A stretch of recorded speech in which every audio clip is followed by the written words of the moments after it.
deep in the heart. Like Joe Montana in the corner, deep Clark. Garrison Hurst, stiff farm going 99. Don't get it twisted, one and all with prime time. John Taylor, Jerry Rice down the... This is the 49er Faithful UK show. Sadly, no Victory Monday for us today, as for the second time in 2 weeks, our 49ers saw a big lead versus a divisional rival disappear as we lost at home 24-23 to the Arizona Cardinals. I'm Paul Hope, and joining me for today's much needed therapy session after that collapse is the one and only Lee Gowland. Hey mate, how are you doing? How are you doing? Yes, that was certainly a collapse for the ages. Yeah, we're going to get into it in a bit. We talk on this surely a lot about the kind of momentum, the Jekyll and Hyde of this team sometimes, and it's just something that's starting to creep in with Shanahan, which we're going to get into. But Sunday's loss sees us fall to 2-3 on the season, 0-2 in the NFC West, 0-3 versus NFC teams. We fall to 3rd in the NFC West and 14th in the NFC standings. Sadly, there's no Gareth or Najee tonight, so it's just me and you, Lee, and everybody who's watching on YouTube, because we've decided to go live for this therapy session, and we want you guys at home to join in, but we'll get to that in the show. So sticking to the script, Lee, this is the point where Gareth would ask for our talking points. So do you have your 3 talking points to hand? Oh, right. So, missed tackles. That's one of them. Missed blocks. So that's another. And ball security. So missed tackles, missed blocks, and what was your last one? And ball security. Ball security. Ball security. So, speak of the devil, and look who joins in the comments. He can't join us live, but he's in the chat. It's Najee Karar. So my talking points, Lee: red zone struggles. It's okay to be mad faithful, but as we said previously, the sky is not falling in. And the last talking point is the emotional roller coaster is back. They are my 3 talking points. Yeah. 2 right, it's back. Right, where do we want to start? Should we start off with missed tackles? Yes, because that was the one you raised. Before you go down there, though, so we're joined by Chris, who says, "Evening, guys. He told work that he had a therapy session today, so you might need a doctor's notes from one of us." But yeah, as someone pointed out on Facebook, Lee, this is the starting to become a trend, therapy session on a Monday night. So let's go. Missed tackles, did you say, buddy? Yep, definitely missed tackles. And I see Najee's in the comments, and he's picked up the very first person I was going to pick out. So Hufanga, he was missing tackles left, right and centre. Before he went off injured, he wasn't particularly having a very good game at all. It's obviously still rusty. I don't know if I get the feeling that we've rushed him back. I don't see the need to rush him back though, but it appears we have. I haven't seen any injury update on him yet, so I don't know if he's got a broken hand, a broken wrist, whatever it was he went out with. But before he went out, he just wasn't cutting it. He was missing tackles left, right and centre. Mustafa missed his first tackle, but after that, I think he played reasonably well, so he's okay. And somebody who was missing tackles, which I would never expect, was Fred Warner, and I don't think he was fit. I don't think he was healthy. The way he was moving about the field, to me, he looked as though he was labouring, and that's probably what's contributed to the missed tackles. And then you talk about our defensive line and the way Connor just ran through us, and they're just reaching out with a spare arm, flailing about to try and slow him down. And the tackling has been absolutely disgraceful last night, to be honest. We had this, 2-3 weeks ago when we played the Vikings 3 weeks ago. We missed a load of tackles. We came back the week after. And although we lost to the Rams, we were still tackling a lot better than what we were against the Vikings. But it's gone again. The tackling's gone. There's no consistency whatsoever. And this has to be a coaching thing. It's got to be a coaching thing. And I would expect that Shanahan's having a word in the ear of Brandon Staley to have a word in the ear of Nick Sorensen. because Brandon Staley, he's been a defensive coordinator in the past, and I think at the moment Nick Sorensen needs help, and I think Brandon Staley's the one that should be doing that. Well, that's why What do you think? Staley was brought in, wasn't he, Lee? I mean, there was flashes of him yesterday on the sideline Well, with the was he headset though? on. Was he though? Well, I mean, when you look at the way this defense is set up at the moment, you can see the Staley influence on there. And what I mean by that, it's not necessarily good.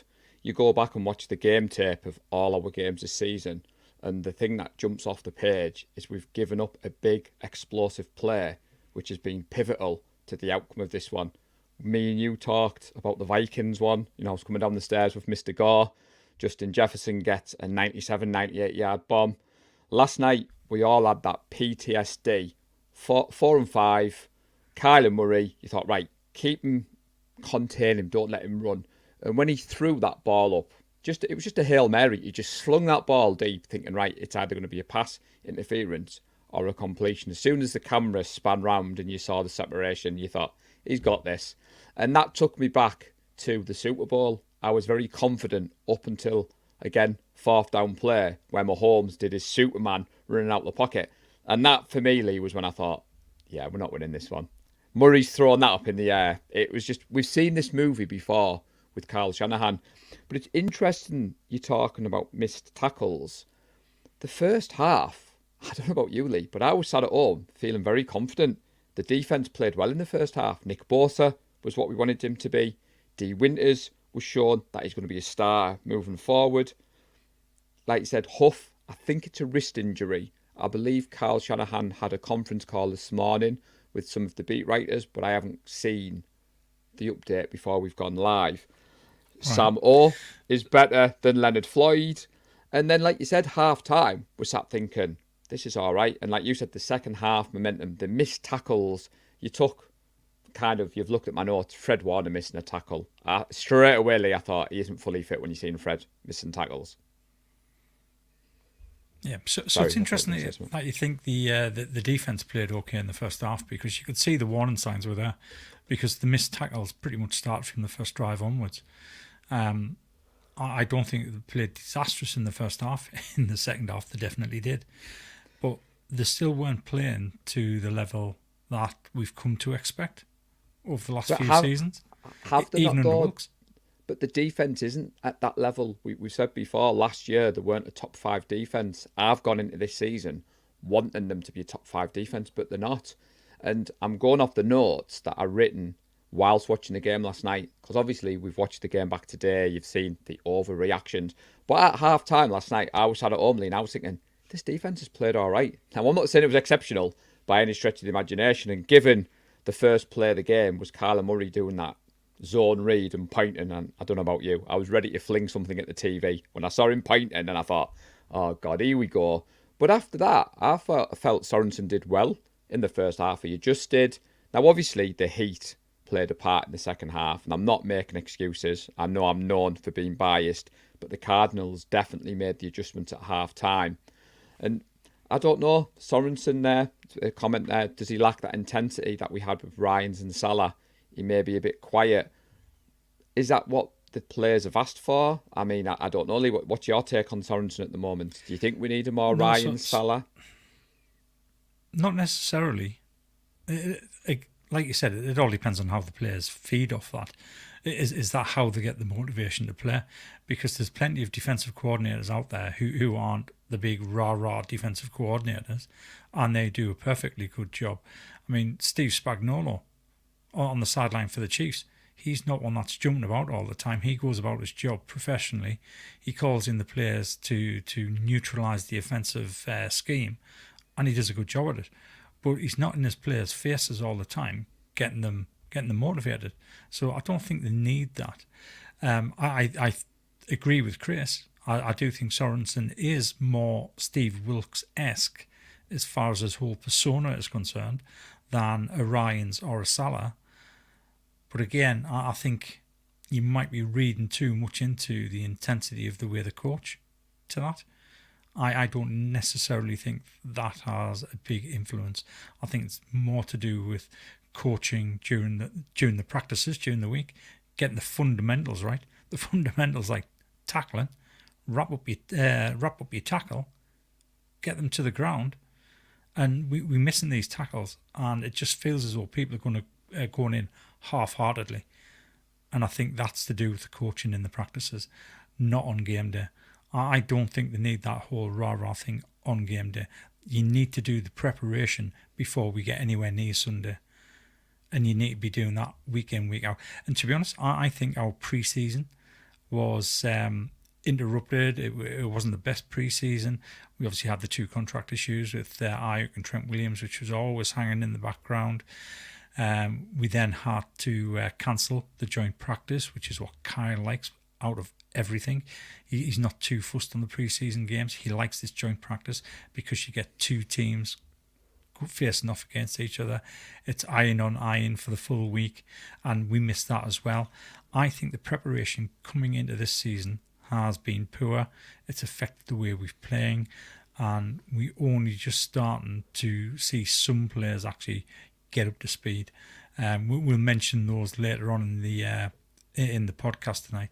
But yeah, at the moment, it looks as though we've entered the season pretty poor, and it's continuing, and it doesn't look as though it's improving at a rate it needs to improve at.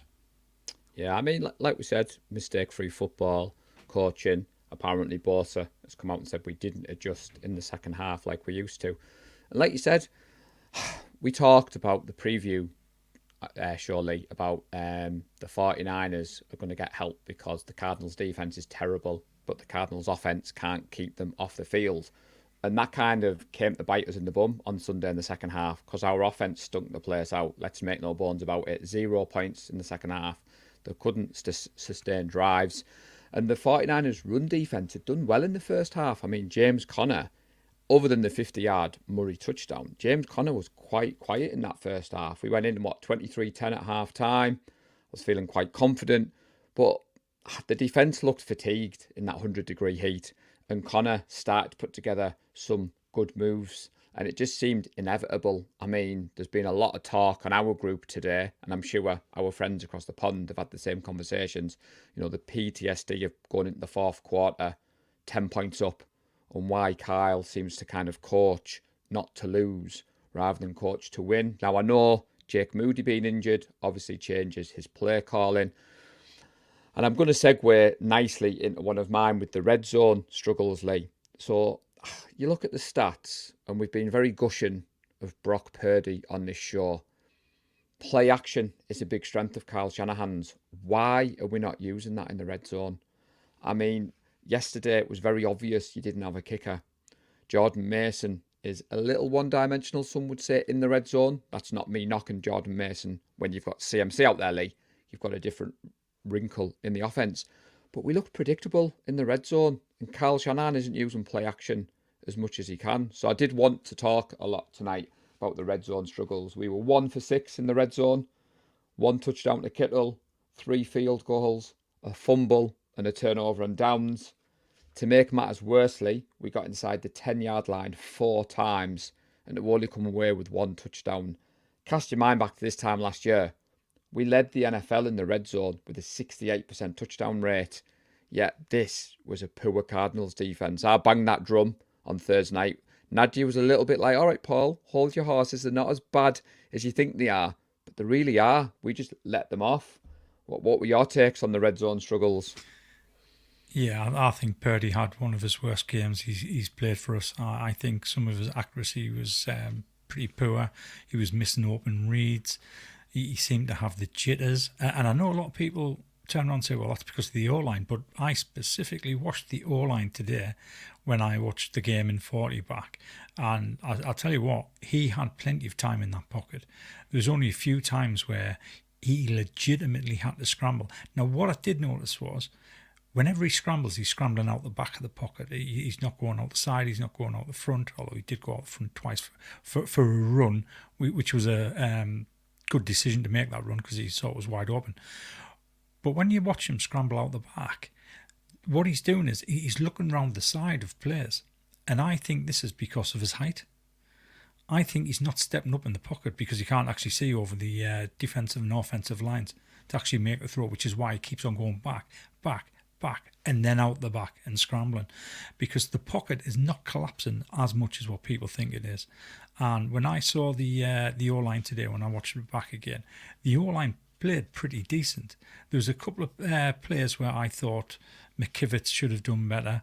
There was a player where I thought Pooney should have done better.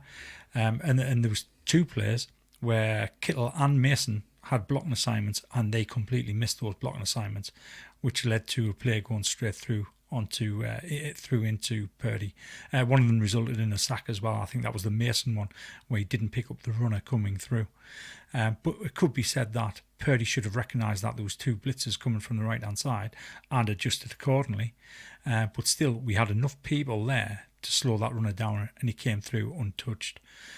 As far as the red zone's concerned, like you said, it just doesn't seem the same without CMC. And I don't know why, because Debo is exactly the same player. He might not do it to as high a level as CMC, but he is the same player, essentially. And why aren't we using him like that? Yeah. So I don't know. I don't know why, other than CMC being out. I mean, we've talked last week, we were gushing in our praise for Brock.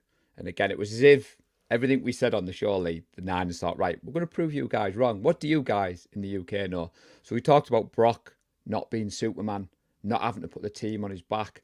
And that one where he was running around and he took the sack on the fourth down was kind of criminal, or third down. But he pushed us all the way back in the second half. And you thought, Brock, just throw it away. That was a criticism that we used to have of previous quarterbacks.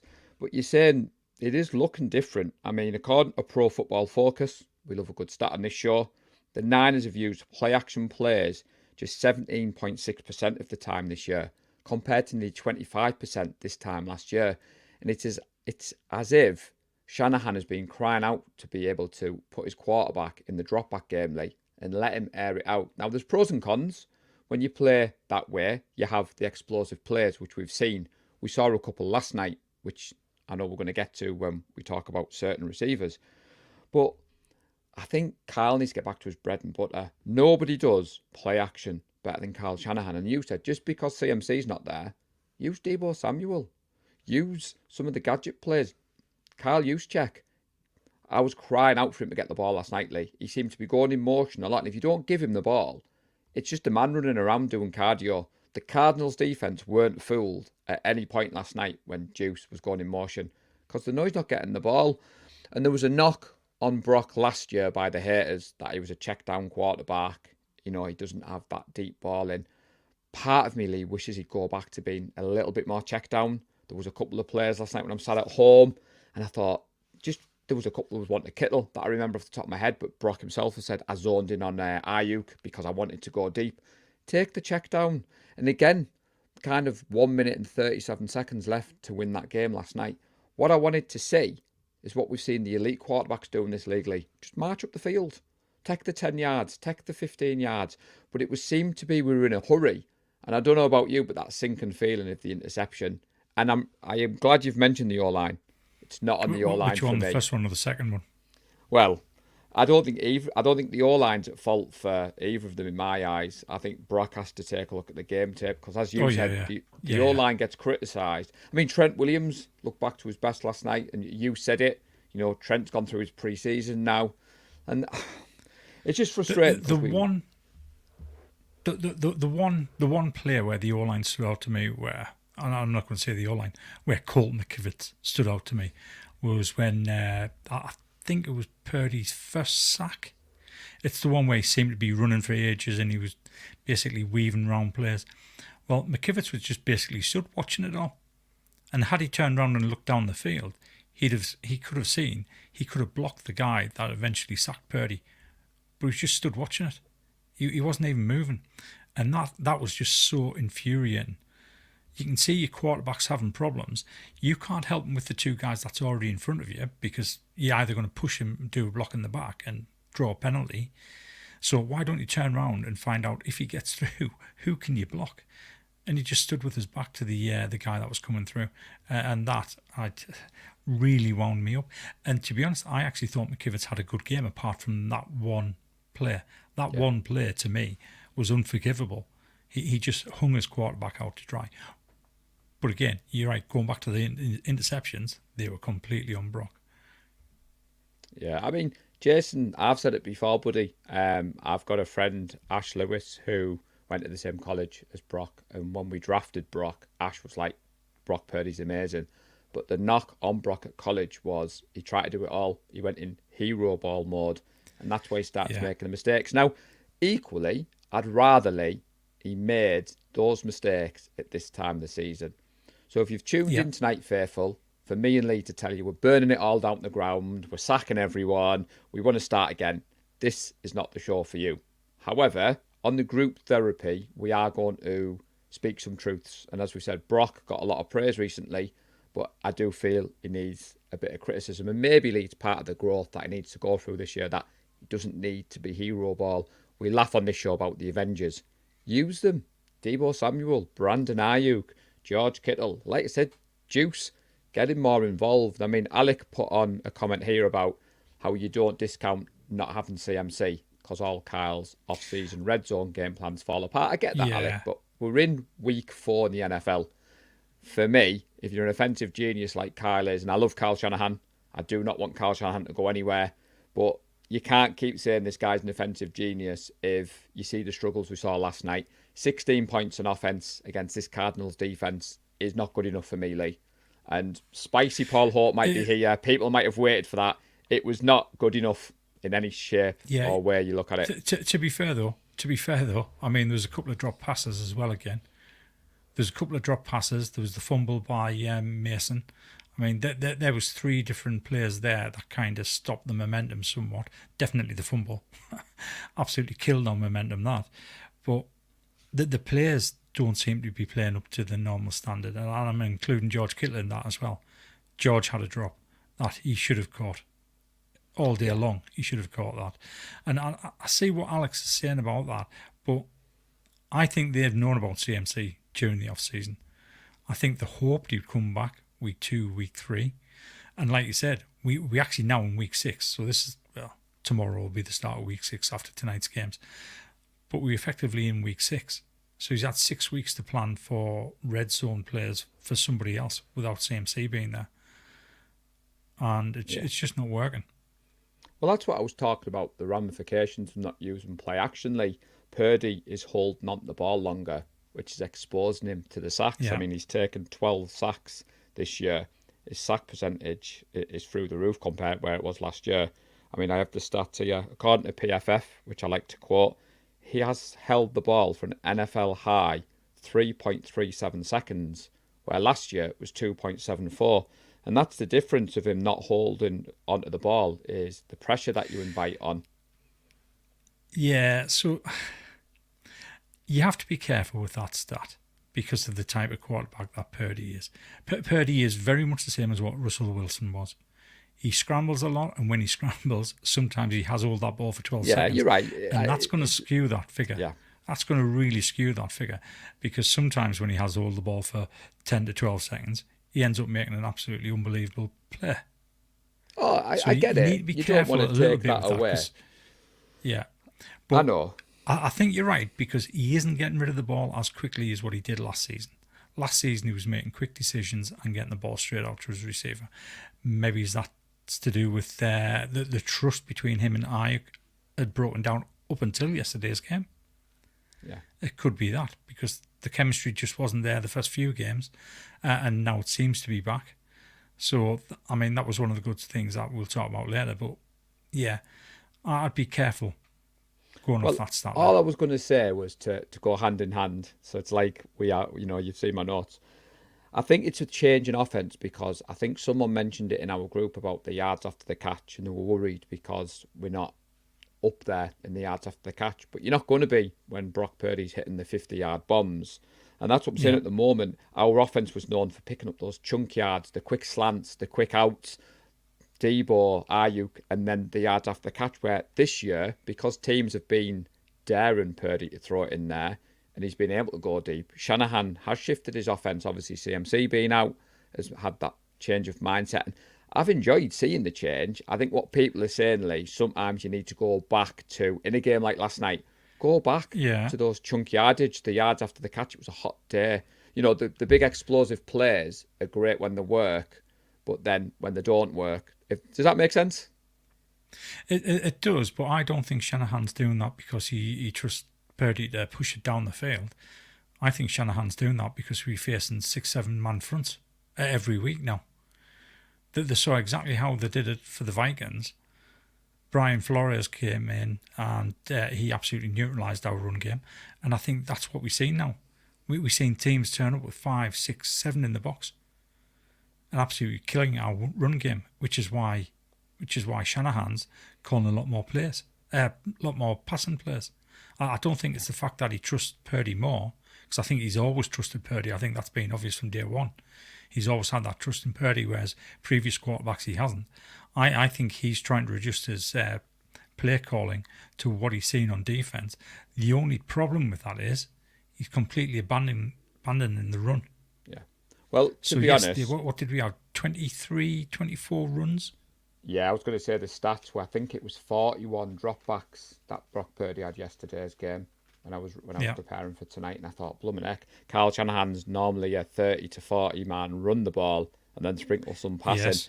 Yeah. And like what Rob has said there, we're seeing a kind of a different version of Kyle. We used to be run to set up the pass, but last night it was as if we were pass to set up the run. And I'm glad that we joined. Ali Reid was on my list of shout-outs for tonight because the sky isn't falling in, Lee. We'll get back on to some of our talking points. Not. And Ali put some very good points in the group that I screenshot and I saved, but he's joined us in the chat anyway. So as Ali said there, it's 5 to 6 players per game that aren't quite swinging our way.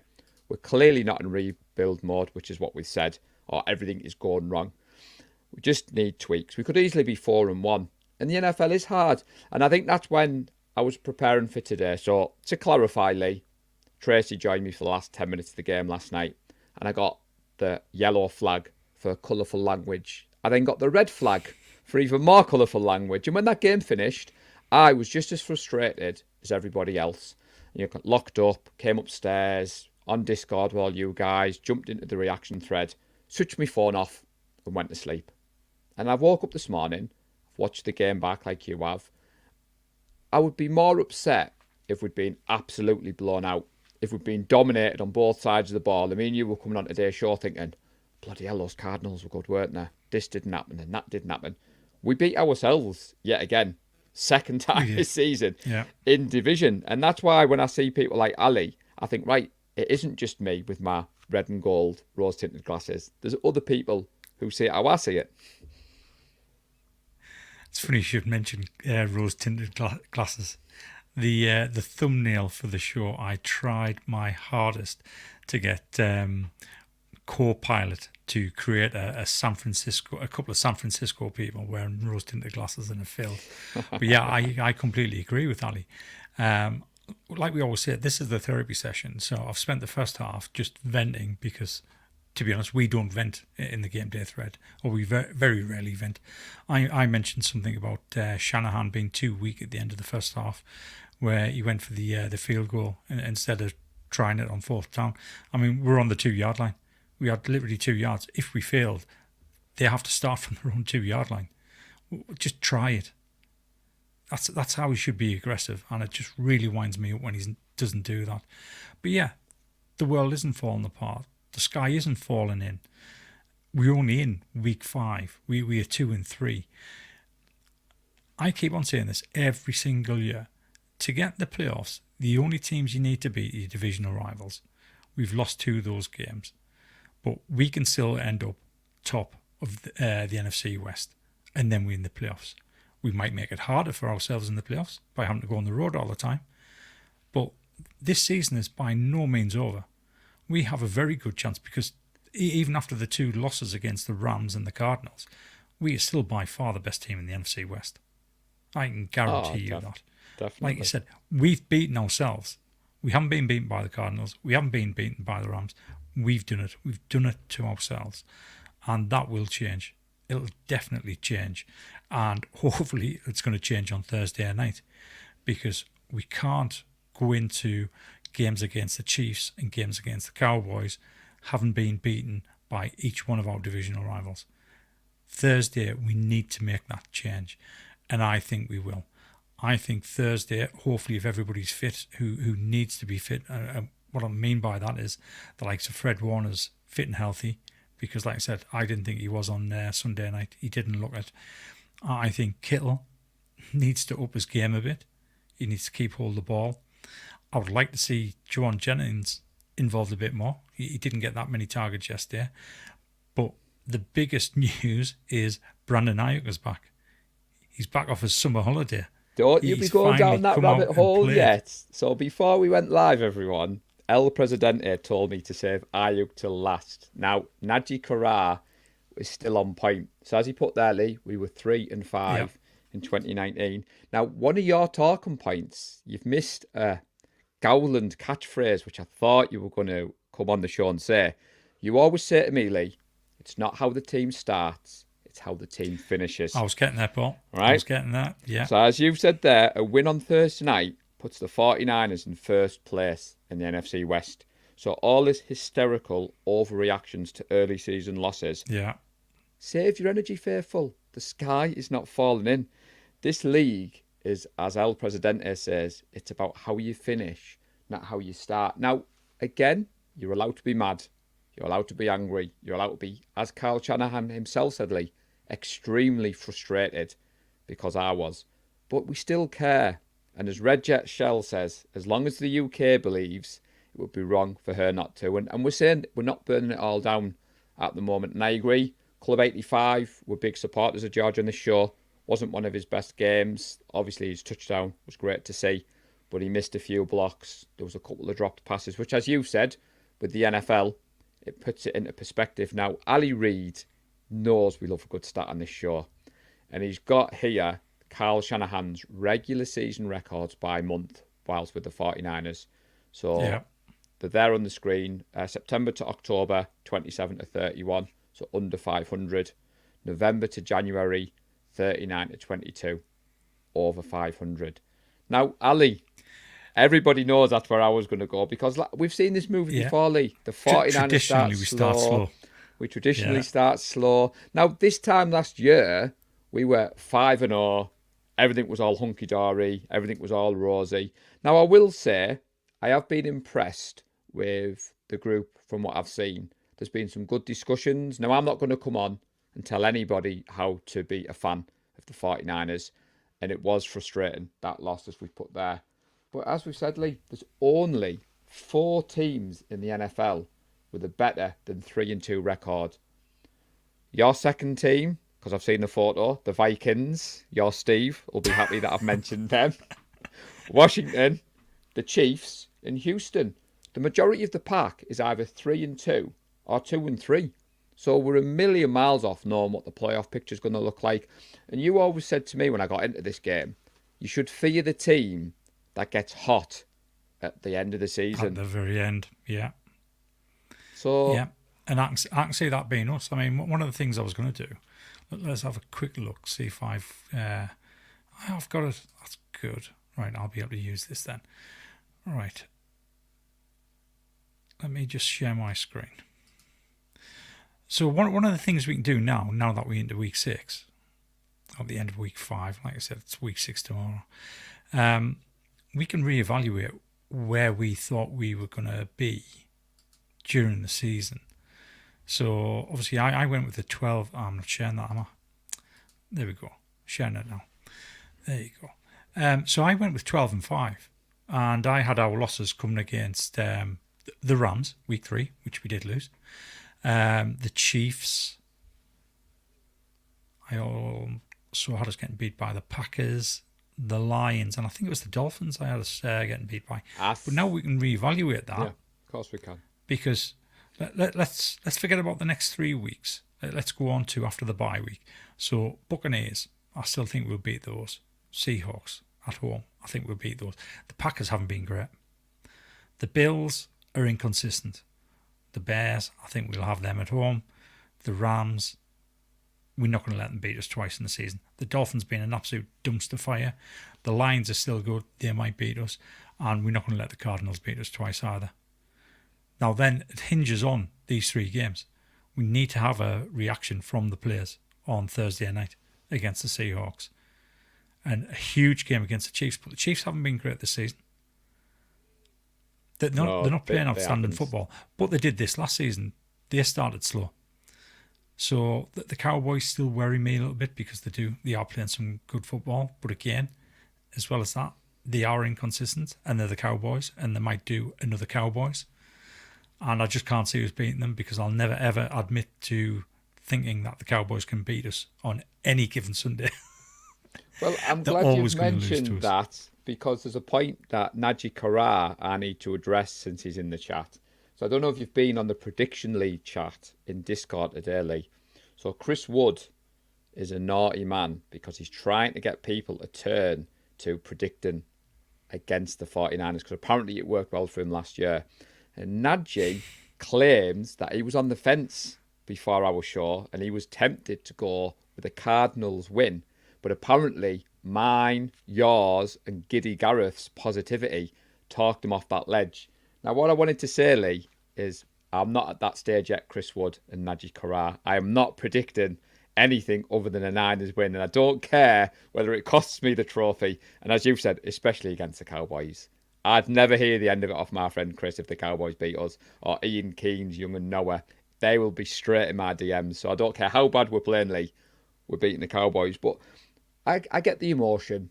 I get when you're looking at like the season predictions like you said there. I think I had us getting beat to the Cardinals and the Rams back end of the season. So for me, if you just flip it, Shell's put there that she had a 14-3, but she's revised that to maybe 10-7 and anywhere between the 5th and 7th seeds. Now at the moment, the number 1 seed's looking very difficult. And the joke I made, the Vikings aren't El Presidente's second team. Lee's older brother, Steve, is a Vikings fan, and he shared a photo yesterday with the Vikings jersey and a hat on. And a lot of people mistakenly thought that was you, didn't they, Lee? They thought you jumped on the bandwagon, and that's why I wanted to clarify that that was not my good friend Lee Gowland wearing the Vikings shirt yesterday. I don't have the photo, so I can't actually put it on there. But I'll share it after. That's why I put a photo of the two of us stood next to each other. Obviously, me in my 49ers jersey, him in his Vikings jersey, because I could see from some of the comments that people actually thought it was me, and they thought I was just trying to make an excuse for why I had a Vikings jersey on. So yeah, let's get back to talking about where we go from now. So yeah, Thursday night we need to have a reaction. We need to have a reaction. We need to have a reaction from the players. We need to have a reaction from the coaches, and we need to play better on defense than what we played in the second half last night, definitely. And again, I mean, the Seahawks, they might be leading the NFC West at the moment, but they're not a great team. They're not a great team. So I think what made it difficult yesterday was, I suppose, we're ultra upbeat, positive. We went into that game against the Cardinals defense, seeing what the Washington Commanders offense had done, and I think we felt that our offense was just as explosive as theirs. And then you flip it round, I thought our defense could cope well with the Cardinals. Now I know Najee was a big fan of, I get the name wrong, Harrison Jr. I thought we did quite a good job against him last night. Your boy Michael Wilson had a good game. I noticed a couple of explosive catches and I thought, God damn those Stanford boys.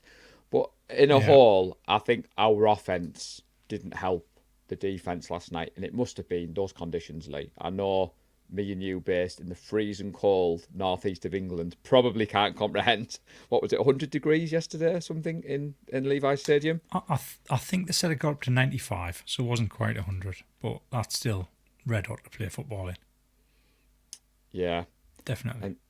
And look at Najee. I think he might go for a Seattle win, you know, Lee. The people heard it here first. Najee Karar and Chris Wood, you are a bad, bad man. You don't go against the Niners unless you're called Lee Gowland, because Lee's done that a couple of times. But we're not talking about Thursday night football yet, Lee, because it is a short week this week. So another one of your talking points was, I want to say you said the missed tackles. Did you say missed blocks and ball security? Didn't you want to touch upon? Yeah, missed blocks on offense. So we kind of talked about that. Trent Williams had one. And the defender came straight through at Brock Purdy. trying to think if that was the one. That might have been the one where Jordan Mason fumbled the ball. But that was on Trent Williams. It was Trent Williams' block. Actually, it wasn't. So when you watch the game tape back, Kittle blocks someone into Williams, which then prevents. It was like a domino effect, obviously. So I saw Kittle getting up off the floor because at first I thought it was Kittle's block that he missed. So yeah, I don't know if that impacted Trent Williams, but it was definitely Trent Williams' man that came through without a shadow of a doubt. So when I saw that, I saw that on Trent Williams, and like I said, I mean, Mason missed a block earlier on in the game as well, completely missed it, came straight through and sacked Purdy. So I'm guessing when you said like missed blocks and ball security, I mean the missed block obviously wasn't ideal, and then Mason tried to hold on to the ball. I can't remember if it was a peanut punch or there was a couple, but you can't make those mistakes, can you, Lee, in those parts of the game? Yeah, I think with Mason it was the way he was spinning around as he was going down to the ground. I can't even think whether or not it was punched out. I think he just lost control of the ball on the way down. Yeah, I'm thinking he just lost control of the ball on the way down. I mean, we've got a couple of questions because we tweeted out earlier that we were going live with the pod, so we were trying it. So Alex Simpson asked a question. So what he's asked is, what is your biggest concern so far, and what are you hanging your hopes on for this team? So it's two questions in one. So I'll ask you first, and then I'll answer. What do you reckon, Lee? Biggest concern is that we're not making adjustments on defence. We're not making the adjustments. And I think you mentioned it before. Nick Bosa mentioned it in his interview that we didn't make the adjustments I thought we would in the second half. And that's my biggest concern as far as the whole team is concerned. What am I hanging my hat on? I think we can get it right, even without CMC. So let's say CMC doesn't come back because, I mean, he's got bilateral tendinitis. Apparently he had a good week training last week. It hasn't flared up. They're not going to activate him for Thursday night because that's probably too soon, and I completely agree with that. I think if CMC does come back and play, we're a completely different team again. We'd be back to how we played last season. If he doesn't come back, Jordan Mason has done really well so far. He's racking up the yardage. It's just that Kyle needs to continue to use him. And I know I turned around earlier on and said I think we had 23 or 24 runs throughout the whole game. And what I hadn't realised is we still went for 150 yards on the ground. So we're still putting up the rushing figures. It's just that it's timing. You still need to run the ball at critical areas of the game to be able to keep the defence honest. And we kind of went away from that. So I think that's what we need to do. He's on track for more than 1,000 yards. I was going to say. More than 1,000 yards. I think he's still on track for 1,900. To be if he fair, continues as he's going. He's got 536 now. Yards already. Now I'm kind of gutted. Nadji isn't live, but he's in the chat. Now I know Nadji's play watch is quite lengthy, but I was thinking maybe we introduce a Jordan Mason tracker on this show because we've been very vocal about Mason, and I think, like you said, Nadji calls him RB1, and let's face it, like you put there, I was quite shocked at how much he'd added to last night because when I first put the game back on today, I thought, right, it's quite a lot of drop backs, it's quite a lot of passing, and ironically, towards the end of the game, Kyle did lean on the run, which a lot of people were saying don't abandon the run, and he didn't. He put the ball in Mason's hands, and as Nadji's put there, the ball did get punched out.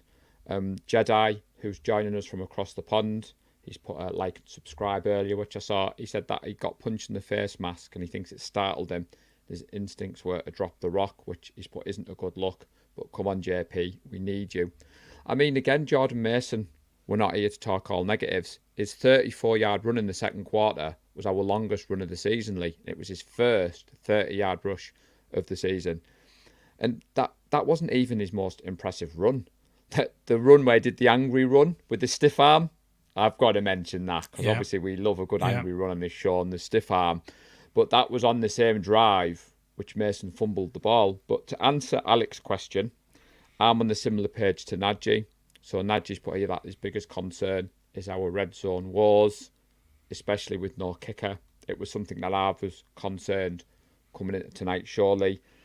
We kind of, strangely, we think we've got this complete team, but we're not. We've got this team with a ton of explosive potential, especially on the offense, but the deficiencies have been clear. And as you've said, now we're heading into the kind of period in the NFL where you need the coaches to step up and make those adjustments.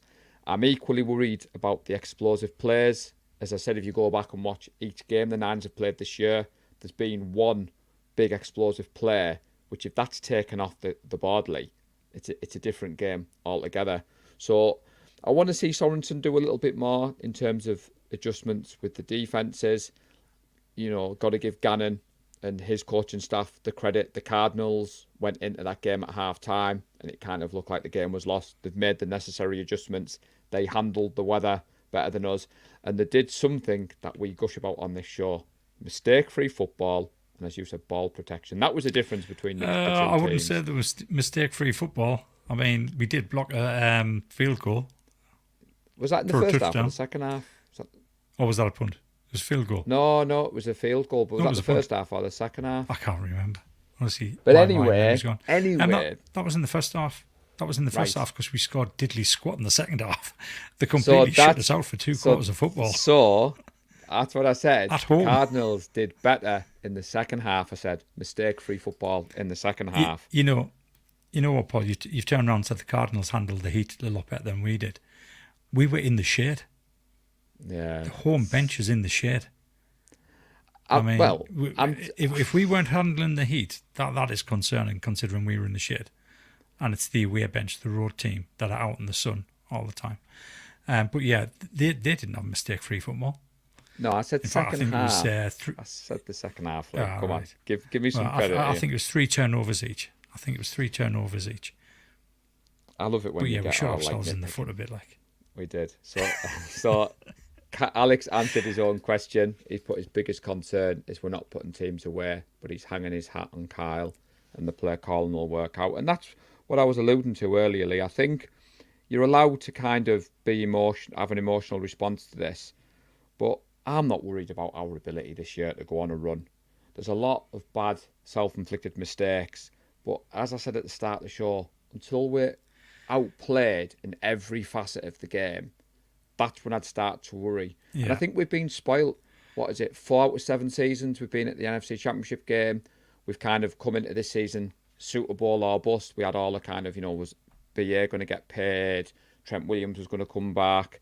And Simon Brown, who's a member of the group, he put a nice comment in earlier about all this shoulda, woulda, coulda. It's the NFL.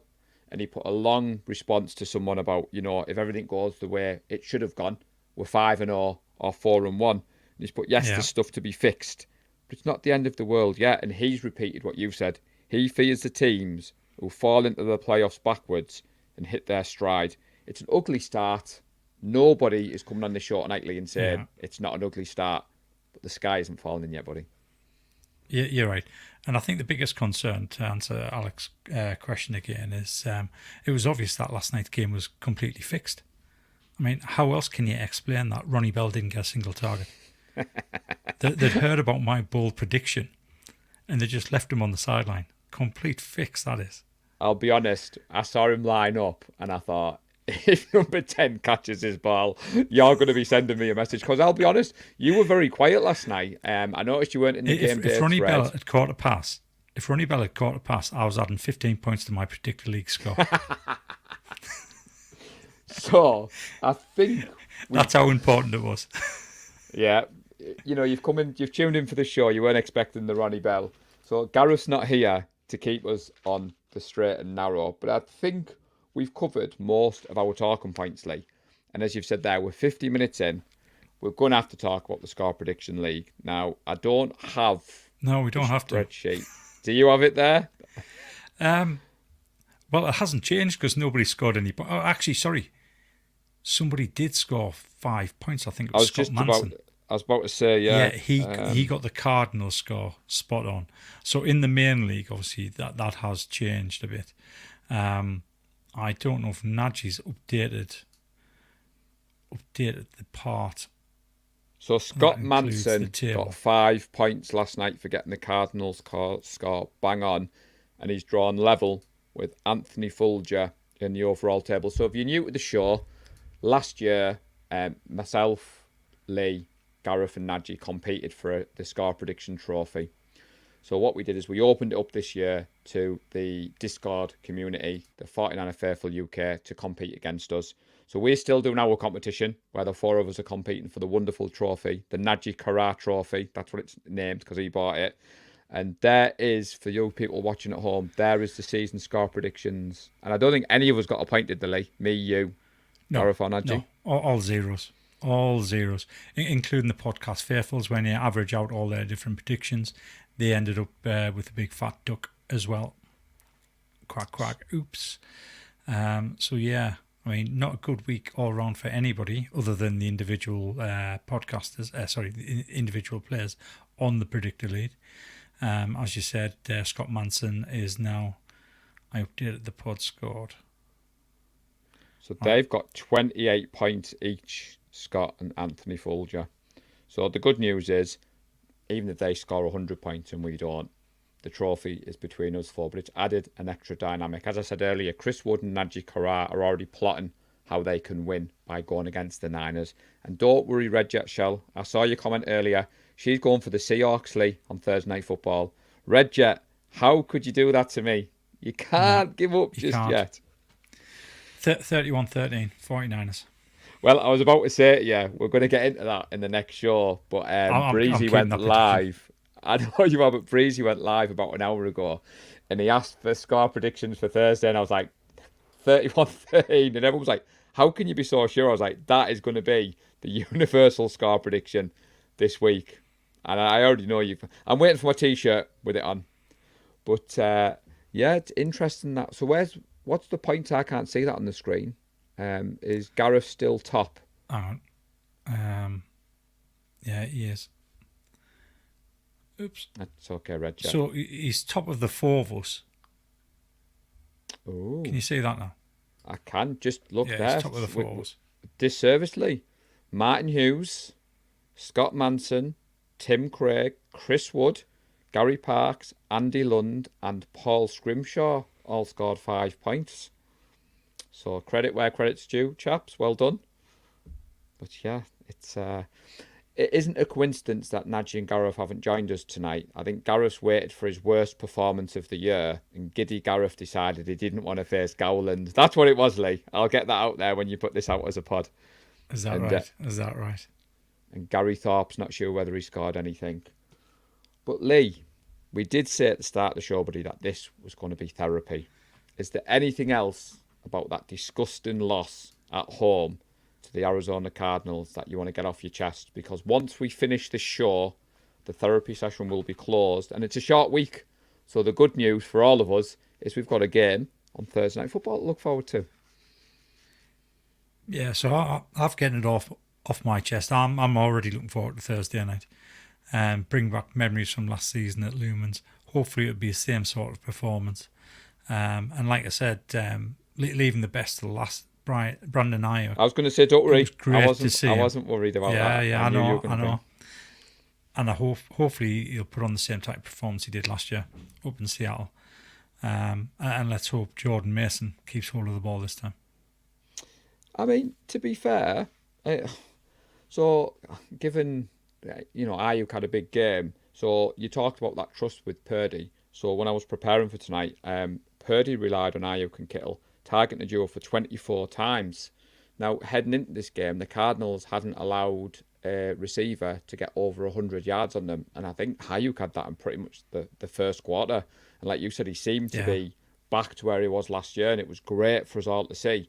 So that's another area where I've got the confidence, where if Brock's taken this new element to his game and he's getting his best receiver. There was another one in particular where Ayuk went on a quick in and out, and the way he got the separation. And I don't know how you felt. Brady calling the game last night felt a bit weird. He clearly wanted the Cardinals to win, but there were certain aspects. He's not as good as Romo, but there were certain bits like that. I think he's. I think he's trying to develop a personality live on air, because I think he's devoid of a personality. The way he was coming across, he was trying to sound exciting, but listening to him, I think he kind of made himself sound a bit of an idiot, if I'm honest. Yeah, there was some He elements. wasn't a great analyst.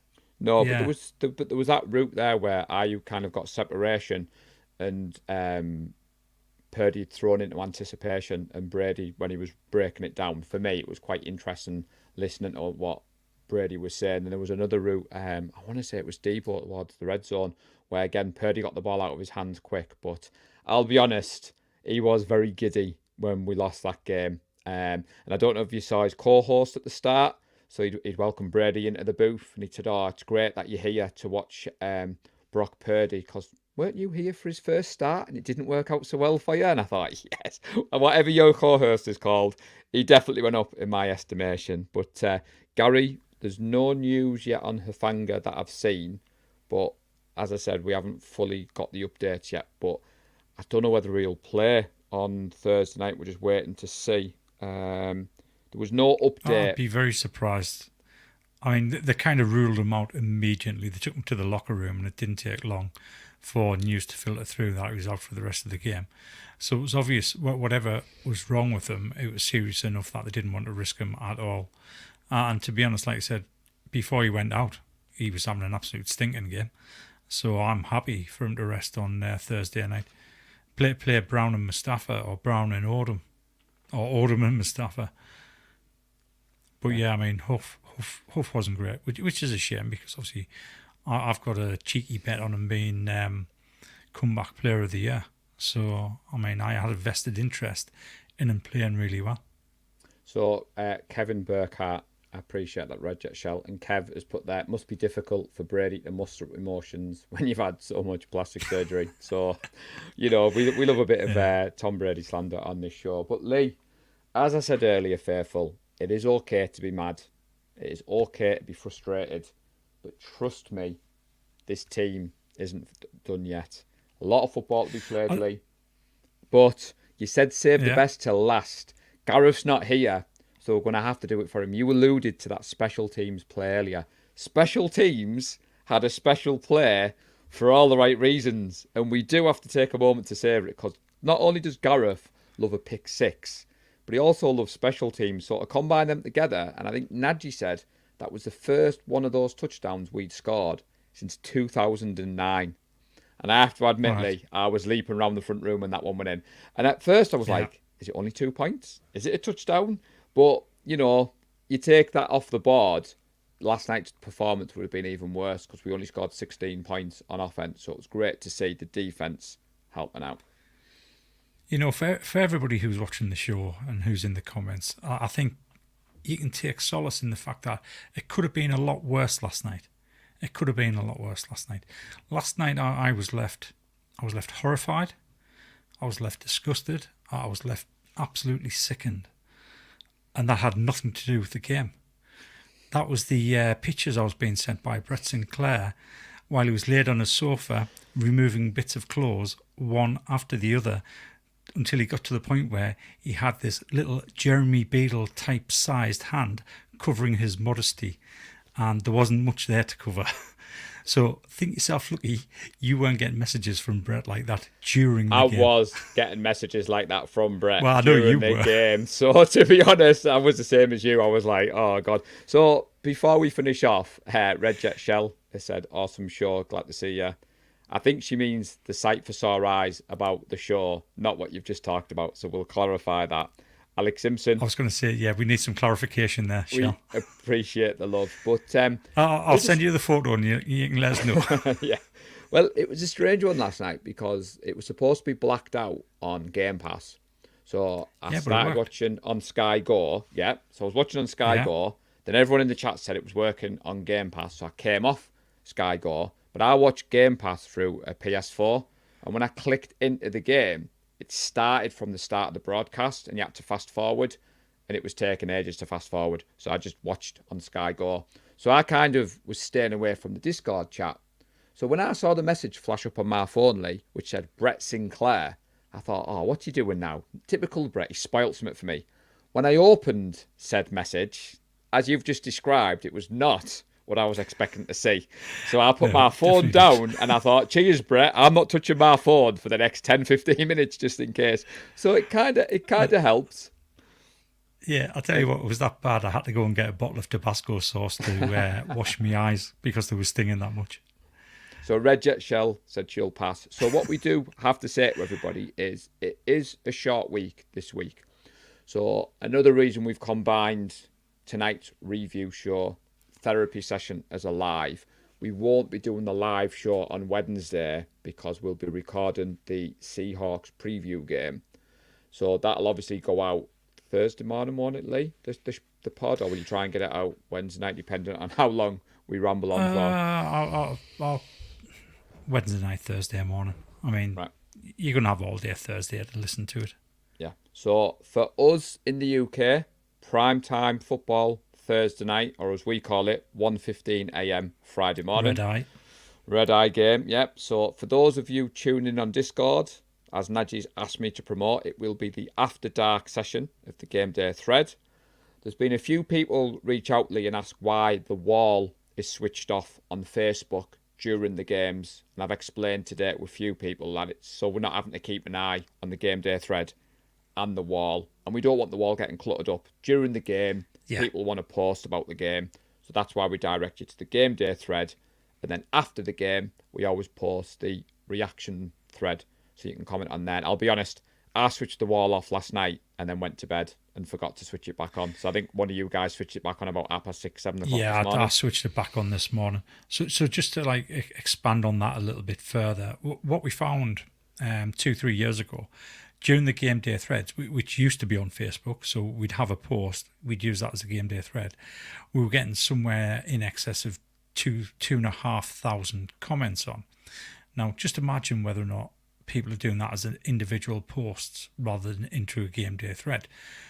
All of a sudden, the wall becomes unmanageable. Everybody's getting a notification all the time that people are posting within the group. It soon becomes annoying, which is why we decided to settle on just a game day thread and basically block off the wall. And we've now moved over to Discord because Facebook is so crap. It can't give you your thread in chronological order. It doesn't matter what you select on that ordering, you will not get it in chronological order. So that's why we moved to Discord, and that's why we block off the wall so that everybody can go across and enjoy Discord. Yeah, and obviously it opens up in the morning. Yeah, especially after a defeat, give people time to calm down. Yeah, and that's the thought of it. So the problem we've got with this Red Jet Shell is, like you said, this week the game's 1:15 a.m. So for us to kind of do a show live, it's why we don't do the overreaction shows. I know Jay Peplord reached out to me in the summer and he was considering maybe he's doing something on Instagram straight after the game, like a 10-15 minute, let people jump in. But with us in the UK, being an NFL fan in the UK, timings doesn't work for us. And I like what you said, Lee. I was frustrated after this one. You know, it was 12:15, 1:15 in the morning. We've lost the game that we should have won. I was feeling very frustrated, but I've gone to bed. I've slept on it. I've then watched all the content creators today. Jason Aponte is one of my favourite. His instant reaction show, you just need to bleep it out. He was absolutely raging. Chapman was the same. I think you texted me earlier and said Chapman's show was a lot different to his tweets, but that's instant reaction. And that's why we don't do one of those, because we like to consider our responses. It's not a knock on those who do, but it's just the timing for us as well. Najee, might be something that you might want to look into, but time-wise for me, it wouldn't work. But we will be back later in the week. Is there any PSAs, Lee? Because we have got a couple of meetups coming up. I didn't know whether you wanted to mention them before we finish Belfast off. meetup. So, yeah, I'll let you do the leads. I'll do the Belfast one. So, for the Bucks game, there's going to be a meetup in Belfast or just outside of Belfast in a town called White Abbey. David Young has full access to his darts club, so we can go in there, we can watch DAZN, so we're definitely watching the game. It's going to be cheap beer, cheap food. At the moment, I think there's 5, 6 of us flying over from the UK. That are definite. And obviously, we only just advertised this, I think, Friday morning or Saturday morning. Well, you announced it live during the show last week, but yeah, and as in on the pod Thursday night, you announced it live. But that's right, because that's right. Yeah. That's when I you was were getting the text through while we were doing it, and we were all like, "What's he doing? What's he doing on his phone?" Yeah, so that's going to be a good night. A good night in Belfast. And then obviously exactly the same night we have a few other meetups as well. Yeah, so November the 10th is something me and you have been working towards. And what's interesting, me and you aren't organising these meetups. That's one thing Tracy said to me. Isn't that great? November the 10th. Isn't it great? Seb Chandler is arranging a meetup at Hickories in Leeds. The group event details are on our Facebook page, but if you're not on Facebook and you want to know more, just send us a message. But like you said, Lee, I'm not arranging this one. I'm literally turning up as a guest. So I think there's about 16 to 17 people, similar to you guys. If it's not the Sky game, Seb has already got an agreement with the bar that they will be purchasing the game on Game Pass, so we will definitely get to watch the game. Jasmine is very excited. She got a shout out on the pod last week, so she was excited about that. But before November the 10th, Lee, we'll be watching a game together the next time the Niners play on a Sunday, because we've got the Chiefs meet up in Newcastle on the 20th. Yeah, we do. So very excited for that. So that'll be a joint meet up with the Chiefs UK group. We're definitely going to outnumber the Chiefs. I've been talking to so we're touching on 40. Today. Yeah, 40 at the moment. Is that right, 40? Yeah, so that's going to be an interesting one, that one. Yeah. It's going to be interesting to see if there's any tension there with it being the Chiefs. I don't think there will be. I think everybody that's going up is sound. And obviously we're all adults as well, so we can behave ourselves.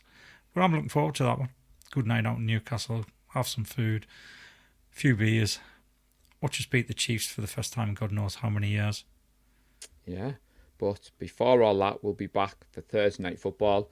If you are listening on the podcast, please do drop us a review. It would mean the world.